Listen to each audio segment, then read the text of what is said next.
सुप्रभातम। सर्वेभ्यो नमो नमः।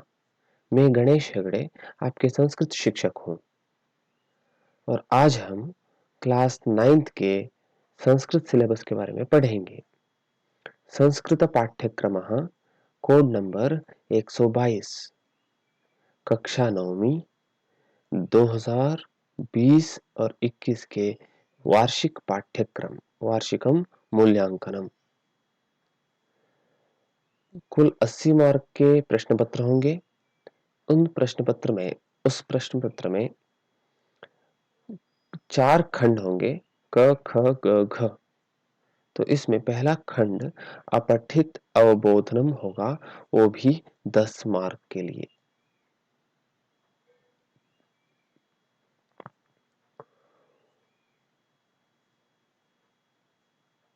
यहाँ देखिए क्या क्या उसमें गद्यात्मक खंड, उस गद्यांश में क्या क्या रहेगा ये सारे दिए हैं। यहाँ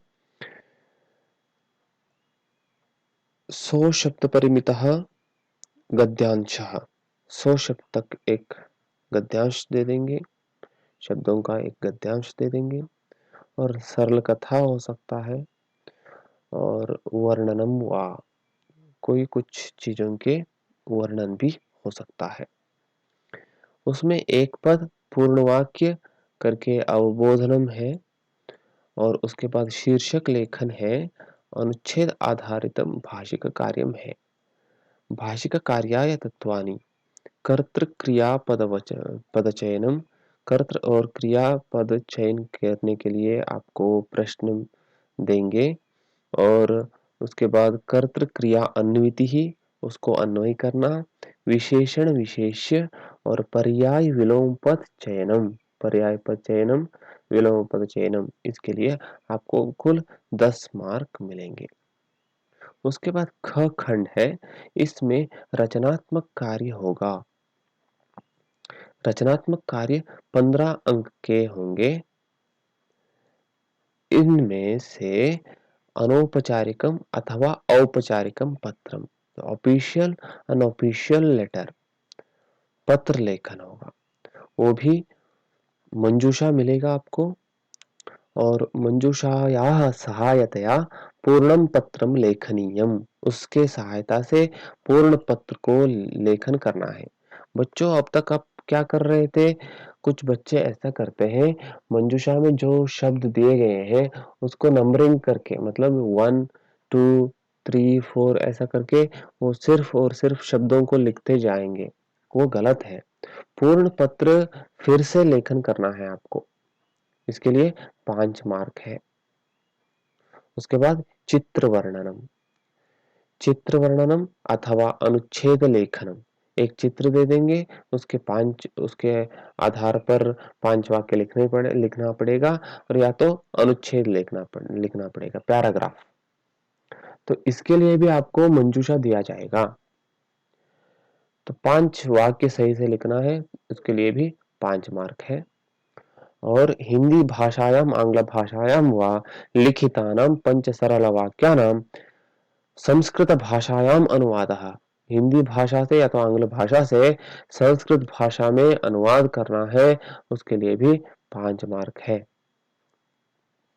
और ग खंड घ में अनुप्रयुक्त व्याकरण है, ये 25 मार्क के होंगे। व्याकरण में क्या क्या आएगा?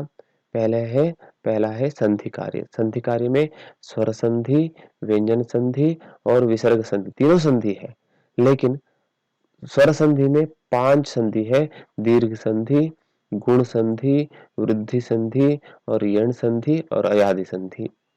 और व्यंजन संधि में सिर्फ 2 ही संधि है, वर्गीय प्रथम वर्णस्य तृतीय वर्णे परिवर्तनम, इसको जष्टु संधि भी कहा जाता है। और म स्थाने अनुस्वार संधि है, 2 ही संधि है व्यंजन संधि में। और विसर्ग संधि में उत्तु संधि है। और मुझे लगता है 2020-21 में और थोड़ा कम सिलेबस होंगे, ये विसर्ग संधि व्यंजन संधि भी हट जाने का संभव है, सिर्फ स्वर संधि ही पढ़ा जाएगा शायद। इसके बाद शब्द रूपाणी में अकारांत पुल्लिंग बालक शब्द उकारांत पुल्लिंग साधु शब्द और आकारांत स्त्रीलिंग लता शब्द, ईकारांत नदी शब्द और ऋकारांत मातृ पितृ शब्द और सर्वनाम शब्द अस्मत् और युष्मत्, अहम और त्वम, मैं और तुम, अस्मत् युष्मत्। इस शब्द रूप के लिए 5 मार्क होंगे, सॉरी 4 मार्क होंगे। धातु रूपाणी, धातु रूपाणी बहुत इजी धातु है, सरल धातु है। यहाँ पठ धातु, गम धातु, वद धातु, भू धातु, क्रीड धातु और नी दृश अस क्री पा पंचसु लकारेशु 5 ही लकार दिया गया है। 5 लकारों में इन सारे धातुओं के धातु रूप आएंगे। और सेव और लभ ये सारे परस्मैपदी धातु है, पठ गम इत्यादि। और सेव और लभ आत्मनेपदी धातु है। वो क्या है, कैसे उसको लिखना पड़ेगा, वो सारे मैं आगे बता दूंगा। और कारक उपपद विभक्तयः, कारक उपपद विभक्ति में यहाँ द्वितीय विभक्ति में विशेष करके उपपद विभक्ति आपको आपके प्रश्न में आएंगे, प्रश्न पत्र में आएंगे।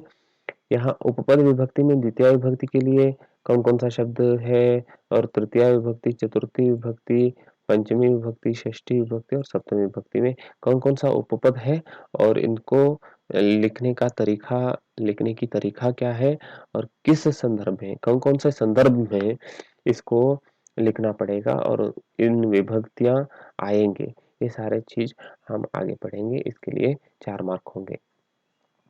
और 5वां प्रत्यय, त्वा तुमुन ल्यप प्रत्यय, आप 8वीं क्लास में कक्षा में भी पढ़े हैं और उसके बावजूद तवतु और शत्रु और शानच प्रत्यय आपके सिलेबस में है और इसके लिए 4 मार्क है।